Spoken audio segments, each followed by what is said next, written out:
I'm Ronnie. All the good names are taken. Podcast 31 days, October the 5th, day 5 of our marathon. Tandy's back, and today we're talking the town that dreaded Sundown, the Phantom of Texarkana, Tandy. And let's get a little backstory because everybody knows Tandy's not the biggest horror fan in the world. Tandy's more of a sports movie guy or any other type of movie guy. And Tandy, out of the blue, 6 or 7 months ago, sent me a text and said, hey, can we review the town that dreaded Sundown? And I'm like, absolutely. And he was talking about like the 2018 remake or whatever. And that was the plan. And I think I even put that in the graphic when we did the 31 Days of Horror show where we, told everybody what movies were coming. And then I got to thinking, why would we do that one? It's a piece of I asked Tandy, I was like, have you ever seen the original? So we went with the original. And Tandy, what did you think? Was it a good recommendation, a bad recommendation? Are you happy that you said this or not? No, I loved it. Growing up, that was the movie my mother was more afraid of than any other movie. Really?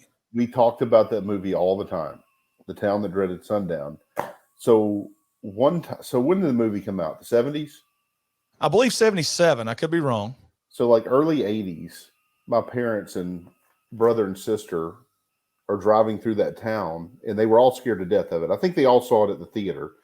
So I'm like 15 years younger than all my siblings. My dad pretends he has a flat tire in Texarkana. My brother gets out to go to the trunk, and my dad drives off. They talk about my brother just screaming bloody murder, chasing the car. So, I mean, that movie was like in folklore in the home I grew up in. So, yes, I loved the movie. There was one really terrible, shitty, silly part that pissed me off. Other than that, I love the movie. Let's talk about it. What was the shitty part that pissed you off? So, this is a serious movie. There's 4 killings, 3 weeks apart for, 6 weeks, 8 weeks? Yeah. But they did that stupid-ass thing where they spark plug drove them into the lake. That didn't really happen. Yeah, here's the deal. And I agree 100%. I love this movie. Do I think it's one of the best movies ever? No, but I love this horror movie. I had so much fun, but I remembered before I did this rewatch, I was like, isn't there like a lot of forced comedy in this movie for some reason? And then we go to watch it and you sent the thing we got to hammer Sparkplug's ass. And right off the bat, they introduced this character of Sparkplug who is working the desk at the police station. He was going to drive the detective from like Austin or wherever. Yeah, the Texas Ranger. He becomes his driver, and it's always comedy because he's speeding around. He can't drive, like Tandy just said. And one of the crucial scenes, he flies it off into a water, wet area like a pond or something. So the one thing you can complain about, there's a couple things you can complain about, but because there's no in any of this madness. Usually the killer likes to see that that window before he gets after it. There's a couple things you complain about. One of it is the forced comedy throughout it. I will say this. Some people may have needed that little comic relief, Tandy, because like you said, this is a very serious movie about a real event that happened in Texarkana where a guy known as the Phantom killed like 4 people over like a 9-week span or something like that and then disappeared. And we'll talk about all these murders. The most terrifying murder in this movie to me is not any of the scenes where the people are trying to screw in the car. No, it's that guy reading the paper. Absolutely. We're on the same page. It's the guy that's trying to read the paper, mind his own business, not go out. He's married to Marianne from Gilligan's Island. And all of a sudden the Phantom sneaks up on the window and puts 2 in the back of his head. That terrified. That's the scariest part of this movie for me. That scene. Now we can talk about the absurdity of scenes where the Phantom is just walking around with the bag on his head, knowing full well at that sand pit during that scene, he wouldn't have been wearing the bag on his head. Of course. He would have took the bag off his head the minute he killed these people. But I think that adds to it that is just freaking just eerie and creepy. Well, it's a murder that's never been solved. Murderers that have never been solved. Now, I do think a lot of people think it's this person named Sullivan, but that's never been proven. And people lived in fear in that town for years and years. And obviously, that's a town it borders 3 states, right? So you had Arkansas, Louisiana, Texas, all with their top detectives, and no one ever figured it out. So this Sullivan guy, that's supposed to be the guy that's robbing the store, right? Yes. And then they arrest him or whatever, but they don't make a big deal about him in the movie. Because the ranger didn't believe it. But like you said, the common belief is that he was the Phantom because he got arrested for some other crime, and then the killing stopped. That's correct. So I don't know why. I guess you can't do that in a movie like this because they wanted to leave it open-ended so you could get the scene of the nasty shoes at the end of the movie when people are lined up around the block to watch The Town That Dreaded Sundown. But let's get right into it because this movie starts off and there's a couple of hands. there's a girl and a boy in the 1940s, and they're parked in the woods. And one thing I noticed about all these parking scenes is nobody's getting nobody's okay. So I guess my question to you, Tandy, and keep it clean, why did they go parking? To kiss. It was a different time. They weren't all whores like they are today. No, and I mean, and you never know, it could have been leading up to that, but he killed them too fast. So I don't think the first 2 people died. No, you're right. They lived. Lived. It was the next 2. It was after like the prom or the winter formal or something. Why would you go? I mean, they were like warning you, don't go. And exactly. They went anyway. I mean, you've been told don't go parking, and his idea is, well, it's only like a block away from town. We'll be okay. Well, this guy was waiting right there. Like I love how they just had, look, me and Blake have talked about it in the past. I love like back in the day, 80s, 70s, and even the 40s, apparently, they just had areas marked as Lover's Lane where people would park to screw. Now you can't do that. They've ruined the world. So, what was it called in Happy Days? I can't remember. Point. Inspiration Point. That would be the perfect place for crazy people like this to hang out. Here's another question. At the beginning of it, the narrator, who's very creepy as well with the way he narrates through this movie, you know, he brings a point that everybody had just come home from World War II. Are we, you know, is he suggesting that maybe this is somebody that just came back from the war, that's crazy from the war, that's doing these killings, or am I reading too much into it? No, I thought that too. 100%.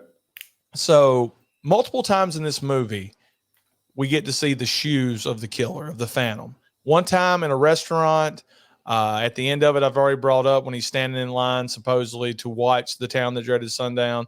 And I believe another time when Mary Ann is leaving a store, he pulls up, you see the shoes for just a second to let the audience know, hey, that's the Phantom. And then he follows her home where he kills her husband, but she gets away.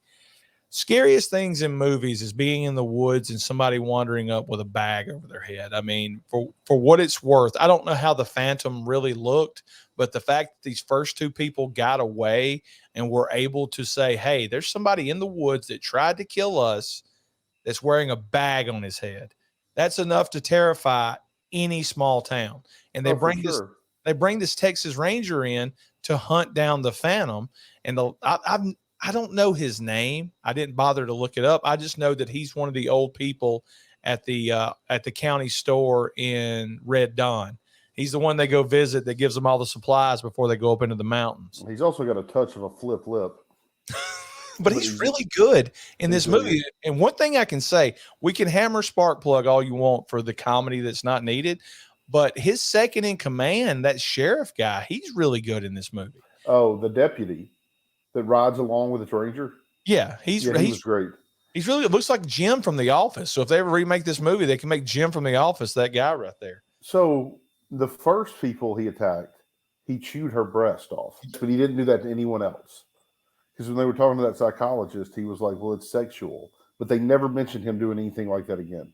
Yeah, she had bite marks on her back, and other victims had bite marks all over them. So we're dealing with somebody that was in the 1940s severely screwed up. And just the scene in general where the girl's like, I hear somebody. And the guy's like, man, I don't even know what he was doing. Was he fixing the radio? Was he putting his head in the damn glove box? No, I he don't tried. No, I'm serious. He was looking the wrong way then. And he was trying. And that's what he was trying to do, was get her fired. He didn't care, but he was taking his chances with the Phantom. He needed her. That's what you just got to do. I mean, in a situation like, baby, I don't care what's out there. Right. You want to help me? Maybe the Phantom just peeks in and goes, I'm next. Maybe so. That would have been great.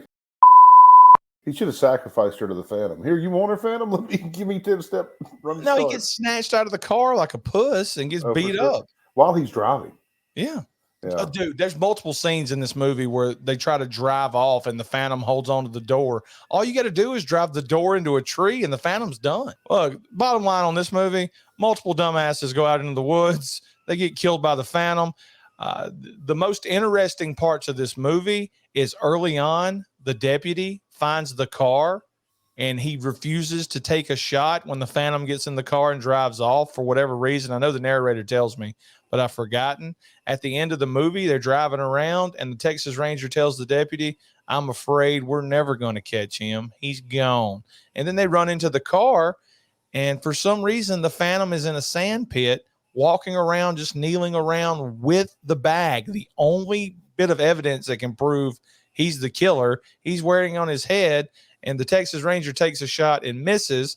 And then apparently they shoot him in the leg, and he still gets away. Under the train. Yeah, I don't know if that really happened or not, but I thought it was a nice little add-in to the movie so that, they could leave it open-ended. Did the Phantom die in the swamp, or did he get away? In real life, I'm pretty sure they never even came close to catching him, right, Tandy? No, he's never been caught. So he's out there somewhere. He's probably still alive today, probably working at a Taco Bell or something like that on TikTok. So there you go. That's The Town That Dreaded Sundown. I'm going to rate this movie a 5.7, Tandy. I'm going to go 7.5. 7.5. That's your highest rating so far. Now, granted, this is only your second review.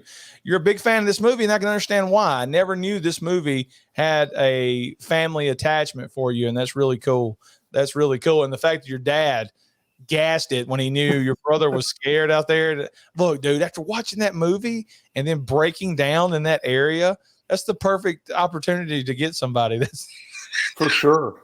You know what we should do one day is do a damn AG and AT on the road and go to Texarkana and spend a day and go look at the sites and try to find Inspiration Point and all that bullshit. Inspiration Point. I'm all for it.